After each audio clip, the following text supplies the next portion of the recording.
సాయి సూర్య developers పై నమోదైన money laundering కేసులో ED ఎదుట విచారణకు హాజరయ్యేందుకు కొంత సమయం ఇవ్వాలని నటుడు మహేష్ బాబు ఎన్ఫోర్స్మెంట్ డైరెక్టరేట్ను కోరారు. ముందస్తు స్కెడ్యూల్ ప్రకారం షూటింగ్లకు హాజరు కావాల్సి ఉన్నందున మరికొంత సమయం కావాలని కోరుతూ లేఖ రాసినట్టు తెలిసింది. ఈ నెల 22న ఈడీ ఇచ్చిన సమన్ల ప్రకారం సోమవారం బషీర్బాగ్ ఈడీ కార్యాలయంలో విచారణకు హాజరు కావాల్సి ఉంది. కాగా సాయి సూర్య డెవలపర్స్ వెంచర్స్ ప్రాజెక్ట్ ప్రమోషన్ కోసం మహేష్ బాబు 5.9 కోట్లు తీసుకున్నట్టు అధికారులు ఆధారాలు సేకరించారు. దీనిపై మరింత లోతుగా విచారించేందుకు మహేష్ బాబుకు సమన్లు జారీ చేశారు. సురానా గ్రూప్ కంపెనీలైన సాయి సూర్య డెవలపర్స్, భాగ్యనగర్ ప్రాపర్టీస్ సంస్థల్లో ఈ నెల 16న ఈడీ సోదాలు చేసిన విషయం తెలిసిందే.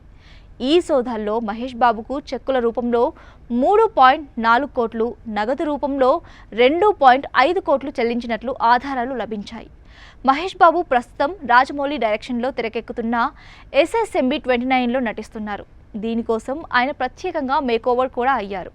ఈ తరుణంలో ఈడీ విచారణకు హాజరు కావడం కరెక్ట్ కాదేమోనని మూవీ యూనిట్ భావిస్తున్నట్టు సమాచారం.